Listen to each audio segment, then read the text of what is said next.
सुप्रभात। मैं हूं जगेंद्र राणा। आज की हमारी आध्यात्मिक चर्चा का विषय है भगवान को धन्यवाद। भगवान को धन्यवाद। अष्टांग योग के नियमों में शौच, संतोष, तप, स्वाध्याय और ईश्वर प्राणिधान, ये 5 हैं। शौच माने पवित्रता। शरीर तो स्नान से पवित्र होता है। आपने स्नान कर लिया किंतु आपका पेट साफ नहीं हुआ है, अपच है, बार बार दुर्गंधित, अपान वायु पेट से निकलती है या ऊपर को उठती है, तो सिरदर्द या हृदय में पीड़ा इत्यादि जो आजकल लोग चल रहे हैं उनसे आपको कष्ट है, फिर पवित्रता कहाँ रही। अतः शौच माने शुद्धि की। आपका आहार विहार ठीक रहे जिससे आपके पेट की क्रिया ठीक रहे और भोजन का पाचन ठीक हो तो ठीक है, वरना केवल नहाने से तो ऊपर शरीर में पसीना आदि से का जो मल होता है वो साफ हो जाएगा। अतः शौच के अनुसार ऊपर विशेष ध्यान देने की आवश्यकता है। तो बाहर की शुद्धि स्नान, मंजन इत्यादि कर ले, और अंतःकरण की शुद्धि तो सत्याचरण, सत्य भाषण करने से होगी। तो मन को सत्य का पालन करके शुद्ध करना चाहिए। यदि मन शुद्ध हो जाए तो बाह्य क्रियाएं भी शुद्ध और पवित्र होने लगेगी। इस प्रकार जब शौचाचार का पालन होने लगेगा तब दूसरा नियम यह संतोष आता है।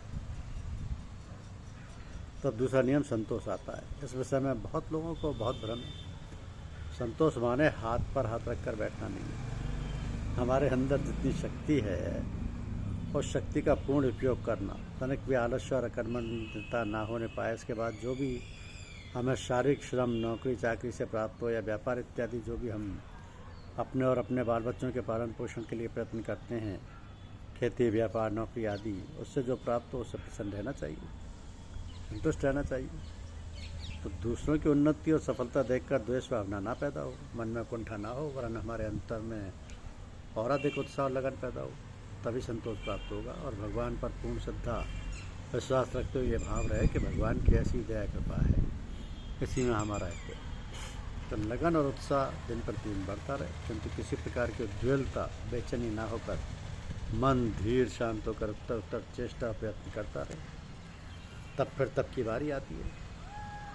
तप माने सर्दी, गर्मी, भूख, प्यास, दुख, कष्ट इत्यादि का सहन करना।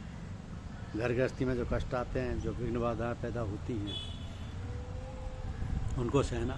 नौकरी चाकरी में कोई अपना काम समय से और ईमानदारी से करना। इस पर भी कोई अफसर यदि बिगड़ जाए, झटकियाँ दे और उल्टी सीधी अनाप शराब बातें कहे, उसको बर्दाश्त करें, जरा भी बुरा ना माने, और हंसते हुए मीठे शब्दों में यदि बात पूछे तो उत्तर दें। ये सारी बातें तप में आती हैं। जब आप गलती करें और डांट पड़े तब तो आप सहन करेंगे ही, क्योंकि आपसे गलती हुई है। किंतु यदि बिना कसूर के डांट पड़े फिर भी आप सहन कर लें और तनिक भी बुरा ना माने तो सहन शक्ति कहलाएगी और तब कहा जाएगा। तो साधु सन्यासी लोग न जाने कितने कठोर तप करते हैं। तो नंगे बदन रहता है, कितना ही जाड़ा हो, गर्मी हो, कपड़े नहीं पहनेंगे, रात्रि को जाड़े में पानी में खड़े रहेंगे, अन्न त्याग देंगे, कोई तो केवल वायु का आहार करके रहते हैं, इत्यादि अनेक तप हैं। ग्रस्त जीवन में साधना करते हुए यही सबसे बड़ा तप है कि दुख, बीमारी जो भी आए साथ से उसको सहन करें और दवा करें। तो घर में कोई प्राणी लड़े झगड़े तो उस पर क्रोध ना करें, उसको बर्दाश्त करें। इससे बड़ा कोई तप नहीं। इसके बाद स्वाध्याय आता है। स्वाध्याय धार्मिक ग्रंथों को पढ़ना और उसके अनुसार आचार विचार करना या बनाना स्वाध्याय में आता है। स्व माने अपना अध्ययन करना, देखना, भालना, निरीक्षण करना कि हमने प्रातःशय्या त्यागने के बाद सायं और रात्रि के सोने के समय तक कौन कौन से कार्य किए। जो शुभ कार्य किए उसके लिए भगवान को धन्यवाद, और प्रार्थना करना कि प्रभु ये शुभ कार्य तो तेरी दया के पास हुए, हमने अपनी सामर्थ्य का, तथा जो बुरे कार्य हुए उनके लिए क्षमा मांगना, रोना, गिड़गिड़ाना कि हे प्रभु ये हमारी निर्बलता है, हमें इतनी बुद्धि और शक्ति सामर्थ्य नहीं कि इन अपराधों से बच सकें, तो क्षमा करो नाथ और दया करो कि भविष्य में अपराध फिर ना हो। इस प्रकार स्वाध्याय करता रहे तो फिर मनुष्य कुछ का कुछ हो जाए। अंत में ईश्वर प्राणिधान आता है, जिसका अर्थ है ईश्वर परायण होना। अपना सारा भरोसा आसरा भगवान पर रखें, पूर्ण रूप से भगवान के शरणागत होना, उन्हीं के आश्रित और निर्भर रहना, ये नियम सबसे कठिन किंतु पूर्णता की ओर ले जाने का अमोघ साधन है। ये 10 यम नियम यदि पूर्ण रूप से हृदयंगम करके आचरण अभ्यास में उतार लें और उसी प्रकार सारा जीवन निर्वाह करने लग जाएं तो समझो कि हमारे योग के नियम और आधार मजबूत हो गए और सफलता प्राप्त करने में कोई अड़चन या दुविधा नहीं रही। इसके बाद अष्टांग योग के तीसरे और चौथे साधन आसन और प्राणायाम देखिए कि हठ योग में आसन और प्राणायाम का सबसे महत्व है। राजयोग में तो स्थिर सुख मासनम अर्थात सुख से स्थिरता पूर्वक कम से कम 1 घंटा बैठा रहे और सब्जी में तनिक भी बैठने का कष्ट ना जान पड़े, इतना ही बहुत है। वैसे जो तरुण अभ्यासी हैं जिनका स्वास्थ्य ठीक है वे सिद्धासन और पद्मासन से बैठने का अभ्यास करें तो बहुत सुविधा रहती है और मन भी शीघ्र ही स्थिर हो जाता है। तो शरीर ना अधिक ढीला ना अधिक कड़ा रहे, सहज भाव से बैठें और मेरुदंड तथा गर्दन की हड्डी एक सीधे में बिना झुके हुए समानांतर रहे। इससे रक्त तथा प्राण शक्ति का प्रभाव अबाध गति से होता है, जिससे शरीर स्वस्थ तथा मन निश्चल होने में बहुत सहायता मिलती है।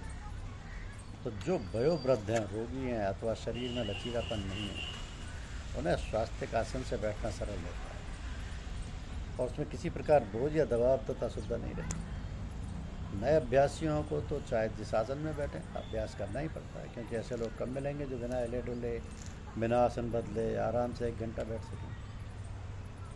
तो ऐसे साधकों को अपने बैठने के लिए आरामदेह आसन रखना चाहिए, जिससे पैरों में, जांघों में तथा जांघों से ऊपरी भाग में जिस पर शरीर का पूरा बोझ रहता है, बैठने पर कड़ापन न जान पड़े। आसन पृथ्वी पर ना लगाएं, कुछ आसन या टाट नीचे बिछा लें, जिससे शरीर की विद्युत जो ध्यान और पूजा पाठ करने में पड़ जाती है पृथ्वी ना खींचे।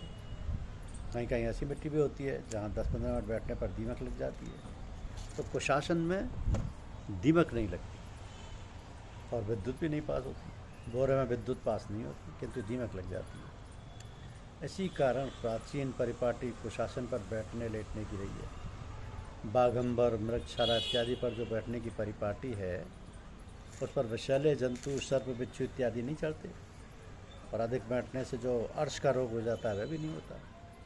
तो जहाँ बैठकर अभ्यास किया जाए वह स्थान हवादार हो किंतु अधिक हवा भी ना हो और स्थान एकांत हो। राजयोग में अधिक उधेड़बुन की आवश्यकता नहीं, अपनी सुविधा के अनुसार जैसा भी हो सब बातें ठीक कर लें।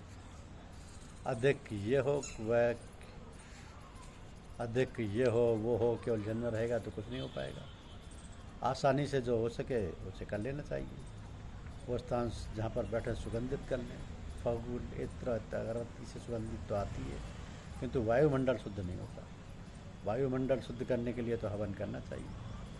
हवन से बहुत से रोगों के कीटाणु नष्ट हो जाते हैं और चारों ओर का वायुमंडल शुद्ध सुगंधित हो जाता है। 1 मिर्च आप खा जाएंगे अकेले ही, किंतु उसी 1 मिर्च को यदि आप आग में डाल दें तो आसपास चारों उसके धुएं से लोगों को छींके आएंगे, भस लगेगी, सब घर के तथा आसपास के लोग परेशान हो जाएंगे। यही हाल हवन का है। तो जब हम हवन सामग्री इसमें सुगंधित द्रव्यों के अलावा घी तथा मिश्री डालकर अग्नि में डालते हैं तो उसके धूम्र से बहुत दूर दूर तक वायु द्वारा वातावरण शुद्ध और सुगंधित हो जाता है। तो इस प्रकार शुद्ध स्थान और वातावरण में आसन लगाकर जब स्थान भजन पूजन क्रिया किया जाता है तब मन प्रसन्न होकर जल्दी एकाग्र हो जाता है। तो मन के एकाग्र होने से सांस भी बहुत धीमी पड़ जाती है और मन लग जाने पर तो कभी कभी ऐसा जान पड़ता है कि सांस भी रुक गई और नए नए साधक तो कहते हैं कि हमें ऐसा लगा मानो दम रुक गई और जी घबराने लगा। तो राजयोग में या यूँ कहिए कि ध्यान में प्राणायाम की बहुत महत्ता है और ऐसे प्राणायाम हैं जिनसे लोगों के अंदर बहुत प्रकार की चमत्कारी बातें आ जाती हैं। इस प्राणायाम के बल पर ही लोग हाथी को छाती पर चढ़ा लेते हैं, मोटर कार रोक लेते हैं, आकाश में उड़ने लगते हैं, शरीर को इतना दिव्य बना लेते हैं कि मृत्यु पर विजय प्राप्त कर लेते हैं और शरीर को जब तक चाहे रख सकते हैं। ऐसी ऐसी विचित्र शक्तियाँ मनुष्य प्राप्त कर लेता है। ये बात नहीं है कि हठ योगी जो आसन प्राणायाम करके शरीर को शुद्ध दिव्य बना लेते हैं उन्हीं में ही अलौकिक चमत्कारी बातें पैदा होती हैं। वो जो भक्ति करते हैं और किसी प्रकार से ज्ञान और कर्मयोग आदि से वह सब सिद्धियाँ प्राप्त कर सकते हैं। ये सिद्धियाँ शक्तियाँ एक प्रकार का कंटक है। धन्यवाद।